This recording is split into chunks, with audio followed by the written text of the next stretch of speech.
안녕하세요. 오늘 여러분이 보내주신 자료, 배양육 마케팅 전략 종합 분석이라는 논문인데요. 아주 시의적절하고 또 흥미로운 주제라 오늘 좀 깊이 파고들어 볼까 합니다. 네, 반갑습니다. 배항육, 세포 배항육이라고도 하죠. 요즘 정말 관심이 뜨겁잖아요. 이 논문이 좋은 게 그 기술적인 얘기부터 시작해서 소비자들이 이걸 과연 어떻게 받아들일까, 또 시장은 어떻게 돌아갈 건가, 이런 걸 좀 종합적으로 다루고 있거든요. 그래서 오늘 우리가 궁금해하는 점들을 속 시원하게 풀어볼 수 있을 것 같습니다. 맞아요. 이게 미래 식량이다, 환경에 좋다 이런 얘기는 많은데 정작 우리 식탁에 올라오려면 어떤 과정들이 남았는지, 그리고 사람들은 이걸 진짜 먹을 준비가 됐나? 이런 게 궁금했거든요. 그래서 이번 시간에는 이 논문을 통해서 배양육을 둘러싼 핵심 이슈들, 특히 그 소비자의 마음을 얻기 위한 마케팅 전략, 이걸 좀 A부터 Z까지 꼼꼼히 살펴보는 걸 목표로 해보겠습니다. 자, 그럼 바로 본론으로 한번 들어가 볼까요? 애초에 왜 이 배양육이라는 아이디어가 나오게 됐는지 그 배경부터 좀 짚어주시죠. 네. 사실은 그 기존에 우리가 고기를 얻는 방식, 그 육류 생산 방식의 여러 문제점들이 좀 복합적으로 작용한 결과라고 볼 수 있습니다.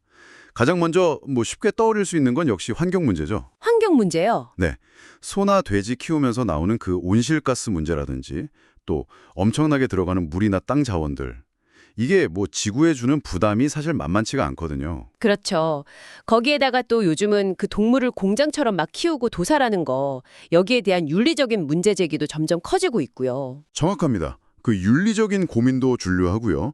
또 하나는 계속 늘어나는 세계 인구를 어떻게 먹여 살릴 것인가. 이 지속 가능한 단백질 공급원에 대한 고민도 커지고 있죠. 기존 방식만으로는 이제 한계가 좀 보이니까요. 식량 안보 차원이군요. 네. 그리고 또 가끔씩 터지는 구제역이라든지 조류독감 같은 이런 동물 질병 문제도 있잖아요. 이것도 결국 안전한 먹거리에 대한 고민을 더 깊게 만들었고요.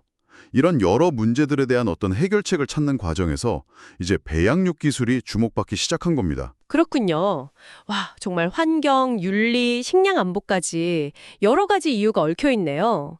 근데 아무리 명분이 좋아도 결국엔 소비자들이 글쎄 난 좀 이러면 사실 소용이 없잖아요. 맞습니다. 그게 제일 중요하죠. 그래서 이 논문에서 특히 좀 흥미롭게 본 부분이 어떤 사람들이 배양육에 더 마음을 여는지 그 소비자 수용성을 분석한 대목이었어요. 네, 이 부분이 아주 중요하고 또 들여다보면 굉장히 흥미롭습니다. 이 소비자 수용성이라는 게 생각보다 훨씬 더 복잡한 요인들에 의해 결정되거든요. 우선 눈에 띄는 건 나라마다 반응이 정말 제각각이라는 거예요. 나라마다요? 네, 어떤 가치를 더 중요하게 여기느냐에 따라서 배양육을 보는 시선 자체가 달라지는 거죠. 예를 들면 어떤 차이들이 있었나요? 진짜 문화나 환경에 따라 많이 다를 것 같은데요. 예를 들어서 인도 같은 경우는 배양육의 그 윤리적이고 환경적인 이점, 이걸 가장 큰 매력으로 봤고요. 반면에 중국에서는 건강한 식단으로서의 가능성, 이걸 더 높게 평가했어요. 근데 또 미국 소비자들은 뭔가 좀 찝찝하다, 이거 부자연스러운 거 아니야? 하는 그런 혐오감, 이게 구매를 망설이게 하는 가장 큰 장벽으로 작용했고요. 그러니까 같은 기술을 놓고도 이렇게 반응이 다른 겁니다. 신비하네요. 그럼 유럽 안에서도 좀 차이가 컸다고요? 맞습니다. 어떤 연구를 보니까 스페인 소비자들은 수용 의향이 한 42%, 꽤 높게 나왔거든요. 근데 영국은 한 20%, 브라질은 11.5%, 이 정도로 차이가 꽤 컸어요. 또 다른 연구에서는 네덜란드가 제일 긍정적이었고 폴란드는 상대적으로 좀 부정적인 편이었죠. 그래서 종합적으로 보면 중국이나 인도, 그리고 유럽에서는 네덜란드, 스페인 이런 국가들이 배양육에 대해 상대적으로 좀 더 열려있다. 이렇게 정리해 볼 수 있겠네요. 그렇군요. 그리고 또 미디어가 이걸 어떻게 다루는지 이것도 무시 못할 변수라고 하던데요. 네, 언론의 프레이밍이라고 하죠. 그러니까 어떤 시각으로 보도하느냐, 이게 대중인식에 미치는 영향이 상당합니다. 긍정적으로 미래 식량이다, 지속 가능한 대안이다, 이렇게 묘사하면 수용성이 당연히 높아지겠죠. 근데 만약에 그 호주 언론 사례처럼 이거 실험실 고기다, 부자연스럽다, 이런 식의 부정적인 틀을 딱 씌워버리면 거부감이 커질 수밖에 없는 거죠. 프레임이 중요하군요. 근데 여기서 또 재미있는 점은요. 이미 배양육에 대해서 어느 정도 아는 사람들 있잖아요. 이런 분들은 이런 언론 보도에 크게 휘둘리지는 않는 경향을 보였다는 거예요. 오, 그래요. 네, 뭐랄까 정보의 힘이랄까요? 아는 만큼 덜 흔들리는 거죠. 학적 요인들도 영향을 미치겠죠? 물론입니다. 그 분석 결과가 상당히 흥미로운데요. 일단 전 세계적인 추세로 보면 젊은 세대가 배양육에 더 개방적인 태도를 보이는 건 맞아요. 그런데 좀 예외적으로 유럽의 일부 연구에서는 65세 이상 고령층의 수용성이 오히려 더 높게 나타나기도 했습니다. 그건 정말 의외인데요. 보통 새로운 기술은 젊은 층이 더 빨리 받아들이지 않나요? 그렇죠. 논문에서는 그 이유를 이렇게 추측하더라고요.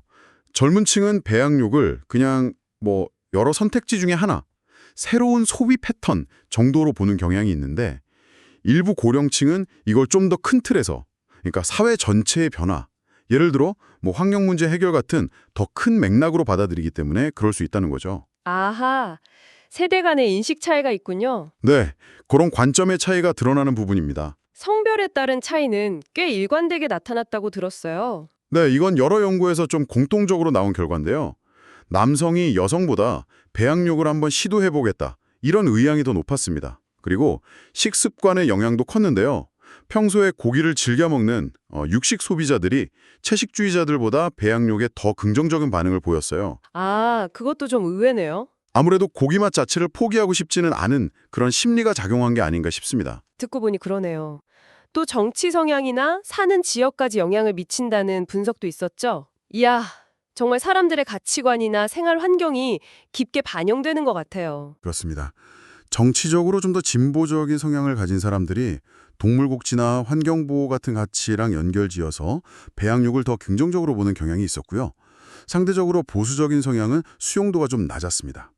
또 아일랜드 연구를 보면 도시에 사는 사람들이 농촌에 사는 사람들보다 배양육에 대해 더 개방적인 태도로 보였고요. 그건 왜 그럴까요? 아마 그 전통적인 농축산업과의 어떤 심리적, 경제적 거리감 차이도 작용하지 않았을까 싶어요. 교육 수준이나 소득은 어떤가요? 이것도 영향이 있나요? 교육 수준이 높고 관련 정보를 많이 접한 집단일수록 수용성이 높은 경향은 좀 뚜렷하게 나타났습니다.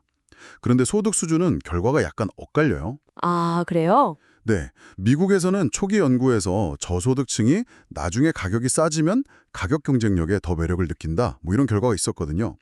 근데 뉴질랜드나 비교적 최근의 인도 연구에서는 오히려 고소득층의 수용성이 더 높게 나타났어요.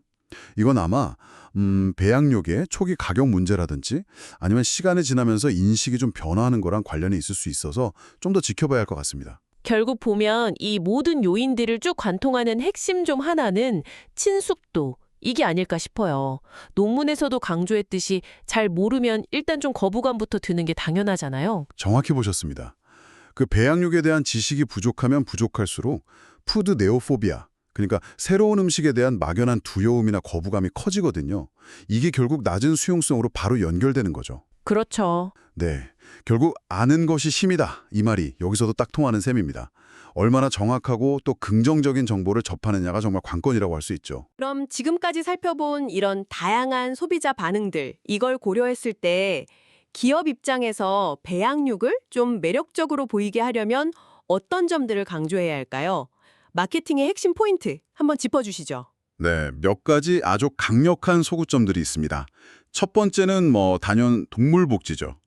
동물을 키우고 도살하는 과정 없이 그냥 세포 배양만으로 고기를 얻는다. 이 점은 윤리적인 소비를 중요하게 생각하는 사람들한테는 매우 강력하게 어필할 수 있습니다. 특히 브라질처럼 기존 육류 생산 방식의 문제점에 대한 사회적 인식이 좀 높은 곳에서는 더 효과적일 수 있고요. 그리고 아까 흥미로운 결과도 있었잖아요. 배양육 자체의 장점만 막 나열하는 것보다 오히려 기존 고기 생산의 문제점을 먼저 지적했을 때 소비자들이 더 설득됐다는 거예요. 맞습니다. 일종의 대비 효과라고 할 수 있죠. 네. 두 번째 매력 포인트는 환경적인 이점입니다. 온실가스 배출 줄이고 물이랑 토지 사용량 절약하고, 이런 친환경적인 측면은 분명히 무시할 수 없는 강점이죠. 다만 여기서 좀 주의할 점은 친환경이라는 메시지가 자칫 인공적이다라는 부정적인 인식과 좀 충돌할 수도 있다는 거예요. 양날의 검이네요. 네, 그래서 마케팅 메시지를 아주 섬세하게 잘 조절해야 하는 부분입니다. 건강이나 안전성 측면은 어떻게 어필할 수 있을까요? 사실 이게 소비자들한테는 가장 민감할 수 있는 부분이잖아요. 네, 이론적으로는 장점이 꽤 많습니다. 동물을 통째로 키우는 게 아니니까 동물 질병에 감염될 위험이나 분변 오염 가능성 이런 게 낮고요. 따라서 항생제를 안 쓰거나 훨씬 적게 쓸 수 있다는 그런 잠재력이 있죠. 오, 항생제 문제. 중요하죠. 네, 실제로 영국 소비자들은 다른 나라 스페인이나 브라질 소비자들보다 배양육을 더 건강한 선택지다 이렇게 인식하는 경향을 보이기도 했고요. 하지만 이건 어디까지나 잠재력인 거고 아직 장기적으로 먹었을 때 데이터가 부족하다 이런 불안감이 남아있는 것도 사실입니다. 그렇죠. 아직은 좀. 네, 그래서 그 유럽식품안전청 EFSA 같은 좀 공신력 있는 기관의 안전성 승인 이런 게 소비자 신뢰를 얻는 데 아주 결정적인 역할을 할 것으로 보입니다. 마지막으로 식량 안보에 기여할 수 있다는 점도 긍정적인 포인트로 꼽혔다고요? 네, 계속 늘어나는 세계 인구를 먹여 살릴 수 있는 좀 안정적인 식량 공급원이 될 수 있다. 이 정도 중요한 가치 중 하나입니다. 일부 소비자들은 여기서 더 나가서 이게 세계 기아 문제 해결에도 기여할 수 있다. 이런 좀 거시적인 관점에서 배양육을 긍정적으로 보기도 했습니다. 와, 이렇게 장점들을 쭉 들어보니까 꽤 설득력이 있는데요. 하지만 현실의 벽은 높겠죠. 소비자들이 배양육 앞에서 좀 망설이게 되는 주된 이유들, 그러니까 넘어야 할 장벽들은 구체적으로 뭘까요? 여러 가지 심리적인 또 현실적인 장벽들이 존재합니다. 가장 크고 어떻게 보면 넘기 힘든 허들은 역시 자연스럽지 않다는 그 인식인 것 같아요. 아, 자연스럽지 않다. 네, 실험실에서 만든 고기, 시험관 고기 이런 이미지가 주는 어떤 본능적인 거부감, 심지어는 혐오감, 디스커스트로까지 이어지기도 하고요. 근데 아까 또 재밌는 결과가 있었잖아요. 사람들한테 물어보니까 배양육이 그 식용곤충보다는 덜 자연스럽다고 생각을 하는데 막상 먹어볼 의향은 배양육이 더 높았다는 거예요. 이게 뭘까요? 자연성이 전부는 아니라는 뜻인가요? 그게 아주 중요한 포인트입니다. 그 결과는 자연스럽다, 아니다라는 어떤 객관적인 판단보다는 자연성이라는 가치가 나한테 얼마나 중요하냐, 이 주관적인 태도가 실제 수용에 더 큰 영향을 미친다는 걸 보여주는 거죠. 아하, 네, 즉 자연주의를 얼마나 강하게 믿느냐에 따라서 반응이 달라진다는 겁니다. 참고로 유럽 소비자들이 미국 소비자들보다 이 자연성이라는 가치를 더 중요하게 생각하는 경향이 있다는 분석도 있었고요. 그렇군요. 인공적이라는 이미지는 결국 안전성이나 건강에 대한 막연한 불안감으로 바로 연결될 수밖에 없겠네요. 그렇죠. 이거 오래 먹어도 괜찮을까? 혹시 몸에 안 좋은 성분이 들어있는 건 아닐까? 이런 불안감이 생기는 거죠. 그래서 아까 말씀드린 것처럼 충분한 연구 결과랑 투명한 정보 공개, 이게 무엇보다 중요합니다. 또 진짜 고기만큼 영양가가 있을까? 영양 불균형을 초래하진 않을까? 이런 영양학적인 의문이나 편견, 이것도 풀어야 할 숙제고요. 기술 자체뿐만 아니라 이걸 만드는 회사나 유통 과정에 대한 신뢰 문제도 중요하게 지적되었죠. 네, 맞습니다. 배양육 기술 자체에 대한 막연한 불안감도 있지만 이걸 만드는 기업을 과연 믿을 수 있나? 라벨 표시는 투명하고 정확한가? 혹시 정부 규제가 미비한 건 아닌가? 등등 불신의 범위가 굉장히 넓어질 수 있습니다. 특히 기존 축산업 기반이 좀 강한 농촌 지역에서는 경제적인 이해관계까지 얽혀서 불신이 더 클 수도 있고요. 그렇겠네요. 심지어는 배양육 기술과 관련해서 무슨 음모론적인 시각까지 존재한다고 하니까 이 신뢰를 쌓는 게 정말 시급한 과제입니다. 아까 언급된 푸드 네오포비아, 그러니까 그냥 새롭고 낯설어서 싫다. 이런 심리적인 장벽도 무시할 수 없겠고요. 그렇습니다. 낯선 것에 대한 어떤 본능적인 경계심이죠. 혐오감하고도 좀 밀접하게 연결되는데요. 한 연구에 따르면 배양육은 그 GMO나 식용곤충보다는 덜하지만 일반적인 합성식품 첨가물보다는 더 높은 혐오감을 유발하는 걸로 나타났어요. 기존의 고기라는 범주를 좀 벗어난다 이런 인식이나 혹은 서구식 문화의 규범을 깬다 이런 느낌도 이런 혐오감을 좀 부추길 수 있고요. 마지막으로 현실적인 문제, 그러니까 가격이나 기존 산업에 미칠 영향, 이런 우려도 있었죠. 네, 아직은 대량 생산 시스템이 완전히 갖춰진 게 아니라서 생산 단가가 높고 따라서 최종 소비자 가격이 비쌀 수 있다는 점, 이게 큰 장벽입니다. 또한 배양육이 널리 퍼지면 기존의 축산업이나 관련 농촌 경제가 타격을 입을 수 있다. 이런 우려와 반발도 존재하고요. 윤리적인 문제랑 경제적인 문제가 충돌하는 지점이죠. 아, 정말 쉬운 문제가 아니네요. 기술 개발 못지않게 풀어야 할 숙제가 산더미 같습니다. 그렇다면 이런 복잡한 장벽들을 넘어서기 위해서 논문에서는 구체적으로 어떤 마케팅 전략들을 제안하고 있나요? 네, 다행히 몇 가지 효과적인 접근법들이 제시되어 있습니다. 첫째로 가장 기본적이면서도 중요한 건 역시 정보 제공의 힘입니다. 정보 제공? 네. 사람들은 모르는 것에 대해서는 일단 불안감을 느끼기 마련이니까요. 특히 배양육이 뭐 환경이나 동물 복지 같은 큰 얘기뿐만 아니라 소비자 개인에게 어떤 이익, 예를 들면 뭐 맛이라든지 편리함, 안전성 이런 걸 줄 수 있는지를 구체적으로 설명할 때 수용성이 더 높아지는 경향을 보였습니다. 중국 도시 소비자 대상 연구에서도 이런 정보 제공의 긍정적 효과가 뚜렷하게 나타났고요. 유추 전략이라는 것도 좀 흥미로웠어요. 익숙한 것에 빗대서 설명하는 방식이죠. 네, 맞습니다. 예를 들어서 우리가 이미 뭐 자연스럽게 먹는 치즈나 맥주도 사실은 미생물을 이용한 발효 과정을 거쳐서 만들어지는 거잖아요. 그런 점을 좀 상기시키면서 세포 배양 역시 유사한 생산 기술의 하나로 인식하게끔 유도하는 전략입니다. 배양육에 대한 심리적인 거리감을 좀 좁히는 데 도움이 될 수 있죠. 아, 비유를 드는 거군요. 그리고 어떤 틀로 정보를 전달하느냐, 즉 프레이밍의 중요성도 다시 한번 강조되었네요. 그렇습니다. 아까 잠깐 언급했듯이 배양육의 장점만 쭉 나열하기보다는 때로는 전통적인 육류 생산 방식이 가진 문제점들, 뭐 환경 부담이라든지 동물 복지 이슈 같은 것들을 부각하는 것이 오히려 소비자들을 설득하는 데 더 효과적일 수 있다. 이런 연구 결과가 있었습니다. 네, 관점의 전환이군요. 네, 어떤 관점에서 문제를 바라보게 하느냐가 중요한 거죠. 이름, 즉 네이밍도 정말 중요할 것 같아요. 실험실 고기 이러면 누가 봐도 좀 거부감이 들 테니까요. 전적으로 동감합니다. 어떤 이름을 쓰느냐가 제품 이미지에 정말 결정적인 영향을 미칩니다. 논문에서도 실험실 고기라는 용어보다는 클린 미트라는 용어를 썼을 때 소비자들이 훨씬 긍정적으로 반응했다는 연구 결과를 소개하고 있어요. 최근에는 뭐 세포 배양육, 셀 커티베이티브 미트라든지 동물 없는 고기, 애니멀 프리 미트 같이 좀 더 중립적이거나 어떤 가치를 담은 용어들이 논의되고 있고요. 개인적으로 제일 신기했던 건 외국어 효과였어요. 아니, 독일 사람들한테 모국어가 아닌 영어로 배양육 정보를 주니까 혐오감이 줄고 먹어볼 의향이 높아졌다니 이게 정말인가요? 네, 실제로 그런 연구 결과가 있었습니다. 흥미롭죠? 네. 아마 모국어로 접할 때보다 심리적으로 약간 거리를 두고 정보를 처리하게 되면서 감정적인 반응, 특히 좀 부정적인 혐오감 같은 게 약해지는 효과 때문일 것으로 추정합니다. 마케팅에서 의외로 활용해 볼 만한 재미있는 지점이죠. 그러네요. 더불어서 그 시각적인 이미지 전략도 매우 중요합니다. 뭐 차가운 실험실 풍경이나 비커, 시험관 이런 이미지는 좀 피하고요. 대신 맛있게 조리된 요리라든지 아니면 신선한 고기 같은 좀 긍정적이고 친숙한 이미지를 사용하는 것이 좋습니다. 결국 이 모든 전략의 밑바탕에는 투명성하고 신뢰, 이게 깔려 있어야 한다는 거군요. 그렇습니다. 아무리 마케팅 기법이 화려해도 근본적인 신뢰가 없으면 다 소용없습니다. 연구 과정이나 결과를 투명하게 공개하고 또 독립적인 기관의 안전성 검증 결과 같은 걸 적극적으로 알리는 등 소비자들이 안심할 수 있는 환경을 만드는 것, 이게 무엇보다 중요합니다. 네, 지금까지 소비자의 인식과 마케팅 전략에 대해서 깊이 파고들었는데요. 이런 전략이 성공하려면 결국에는 기술 자체가 뒷받침되어야겠죠. 배양육이 정확히 어떻게 만들어지는 건지 핵심만 간단하게 좀 짚어주시겠어요? 네, 기술적인 부분을 아주 쉽게 한번 요약해둘게요. 우선 동물에게서 정말 아주 소량의 세포를 얻습니다.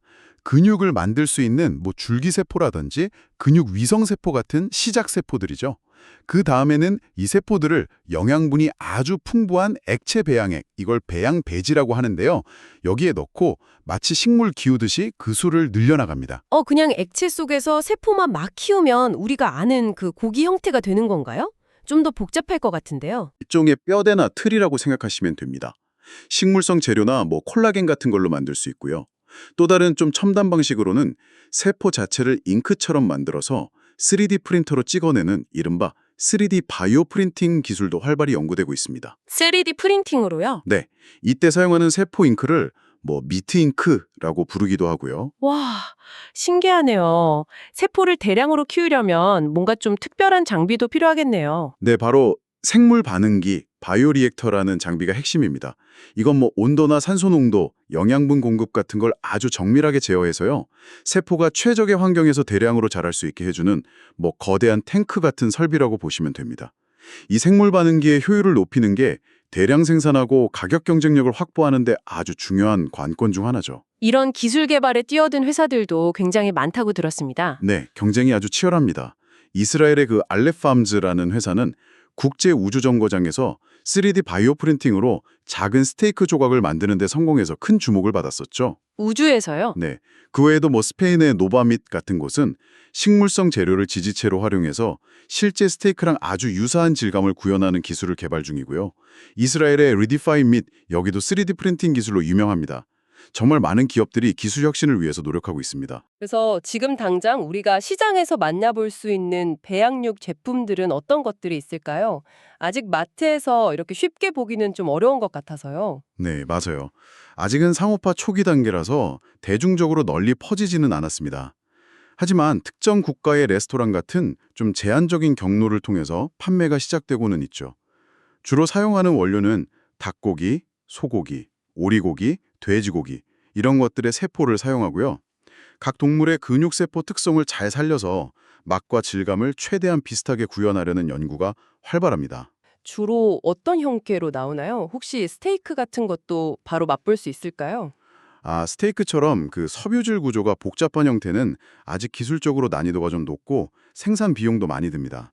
그래서 초기 제품들은 대부분 너겟이나 버거 패티, 미트볼, 소시지처럼 좀 다진 고기, 즉 분쇄육 형태의 가공품으로 개발되어서 선보이고 있습니다. 아, 분쇄육 형태군요. 네, 아무래도 만들기가 좀 더 쉽고 또 다양한 요리에 활용하기 좋기 때문이겠죠. 이 분야를 이끌고 있는 대표적인 기업들을 좀 꼽는다면요?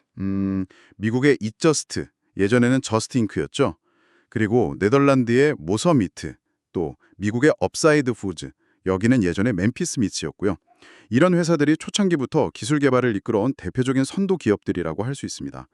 물론 이 외에도 수많은 스타트업들이 혁신적인 기술로 계속 도전장을 내밀고 있고요. 좀 더 구체적인 제품 사례 같은 게 있을까요?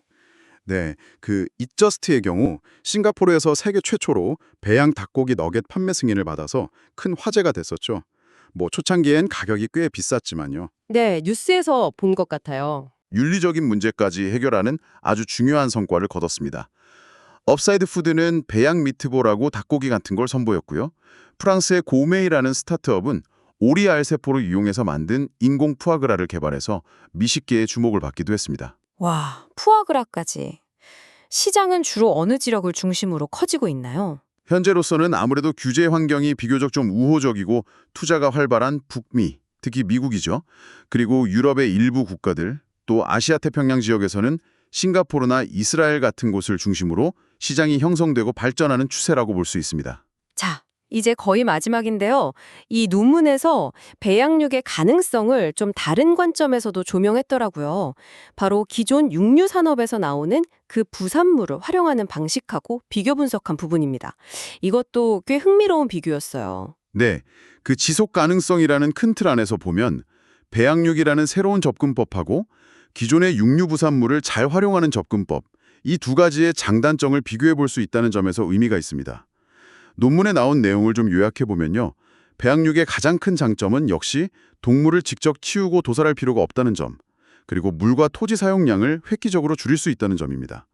또 이론적으로는 항생제 사용 없이 위생적으로 생산 가능하다는 잠재력도 있고요. 네. 반면에 단점은 아직은 생산 비용이 높고 에너지 소모량이 크다는 것, 그리고 부자연스럽다는 소비자 인식, 또 스테이크 같은 복잡한 고기 구조를 완벽하게 구현하기는 어렵다는 기술적 한계, 이런 것들이 있습니다. 그럼 기존 육류 부산물을 활용하는 건 어떤 장단점이 있을까요? 육류 부산물의 활용의 장점은 우선 그냥 버려질 수 있는 부분을 재활용해서 폐기물을 줄인다는 점이죠. 그리고 가죽이나 젤라틴, 접착제 같은 비식품 원료로도 쓰이고 반려동물 사료나 의약품 원료로도 유용하게 쓰일 수 있습니다. 일부는 소시지나 패티 같은 재가공 육류 제품으로 만들어지기도 하고요. 바이오 연료 생산에도 활용될 잠재력이 있고요. 장점도 꽤 있네요. 네, 하지만 단점도 명확합니다. 도축 과정에서 병원균에 오염될 위험 같은 안정성 우려가 있고요. 또 소비자 입장에서 보면 그다지 매력적인 식재료는 아니죠. 그리고 유용한 성분을 추출하고 가공하는 데 에너지가 꽤 많이 들고요. 무엇보다 가장 근본적으로는 동물을 사육하고 도살하는 과정 자체에서 발생하는 윤리적, 환경적 문제는 해결하지 못한다는 한계가 있습니다. 결국 어떤 방식이 뭐 절대적으로 더 좋다, 나쁘다 할 순 없고 각각의 장단점과 또 풀어야 할 과제가 있는 거군요. 오늘 배양육 마케팅 전략 논문을 통해서 기술의 현재와 미래, 그리고 소비자의 복잡한 속마음까지 정말 다각도로 살펴볼 수 있었습니다. 단순히 기술 개발 이것만 외칠 게 아니라 소비자의 인식을 바꾸고 또 신뢰를 얻는 과정이 얼마나 중요한지 다시 한번 깨닫게 되네요. 맞습니다. 배양육은 단순한 어떤 식품 기술 혁신, 이걸 넘어서서 우리의 식습관, 환경, 윤리관, 그리고 기존 산업 구조에까지 영향을 미칠 수 있는 어쩌면 거대한 변화의 시작일 수도 있습니다. 그렇기 때문에 기술 개발과 함께 사회적인 논의와 합의 과정이 반드시 같이 가야 합니다. 오늘 논의된 여러 마케팅 전략들도 결국은 소비자와의 소통, 그리고 신뢰 구축을 위한 노력의 하나라고 볼 수 있고요. 앞으로 이 기술이 어떻게 발전하고 또 사회적으로 수용될지 지켜보는 것이 정말 흥미로울 것 같습니다. 네, 오늘 저희가 다룬 내용 외에도 이 논문은 뭐 법적 규제 문제라든지 장기적인 환경 영향 평가의 필요성 같은 더 많은 고민거리를 남겨줍니다. 자, 이제 여러분께 질문을 하나 던지면서 마무리할 시간입니다. 만약 가까운 미래에 동네 마트 정육 코너 바로 옆에 배양육 코너가 딱 생긴다면 어떠실 것 같으세요? 어떤 점이 여러분의 구매 버튼을 누르게 할 수도 있고 혹은 망설이게 할 수도 있을까요? 가격일까요? 맛? 아니면 안전성? 그것도 아니면 다른 무언가? 한번 스스로에게 질문을 던져보시면 좋겠습니다. 저희는 다음에 더 흥미로운 자료와 함께 돌아오겠습니다.